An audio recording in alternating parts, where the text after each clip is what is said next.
দাদা, ও হৃদয় ওরফে উসমান, ওকেই আমি ভালোবাসি। কি? এই, ও এসব কি বলছে? এ তো একটা মুসলিম ছেলে, হুজুর। একটা মুসলিম ছেলে তোর সাথে সম্পর্ক করে কি করে? হ্যাঁ, হায় রাম রাম রাম, এসব কি বলছো? দাদা বৌদি, যখন আমি ওর সাথে রিলেশন করছি তখন আমি জানতাম না যে ও মুসলিম। ও একজন মুসলিম ঘরের সন্তান। এখন আমি কি করব বলো? ওর বাচ্চা তো আমার গর্ভে। আইনিয়া, আপনি তো মুসলিম, আপনি কিভাবে পারলেন জেনে বুঝে পূজার জীবনটা নষ্ট করে দিতে? তাছাড়া আপনাকে দেখলে তো মনে হচ্ছে আপনি একজন হুজুর, নামাজ কালাম পড়েন। আপনি কিভাবে পারলেন এত বড় একটা কাণ্ড ঘটাইতে বিয়ে ছাড়া? বৌদি, দাদা, আমি পূজাকে অনেক ভালোবাসি। আমি ইচ্ছা করেই আমার পরিচয় ওকে দেইনি।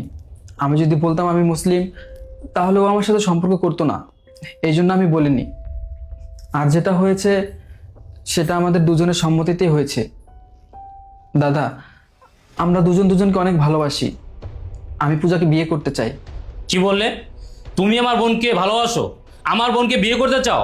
ঠিক আছে, তুমি আমার বোনকে বিয়ে করতে পারবে, কিন্তু তার আগে তোমাকে তোমার ধর্ম ত্যাগ করতে হবে। তারপর আমাদের ধর্মে এসে আমাদের ধর্ম গ্রহণ করতে হবে, তারপর তুমি আমার বোনকে বিয়ে করতে পারবে। অসম্ভব, এটা কোনোভাবেই সম্ভব না। আমি আমার পবিত্র ধর্ম ত্যাগ করতে পারবো না। আমি পূজাকে ভালোবাসি ঠিকই, কিন্তু আমি আমার ধর্ম ত্যাগ করতে পারবো না।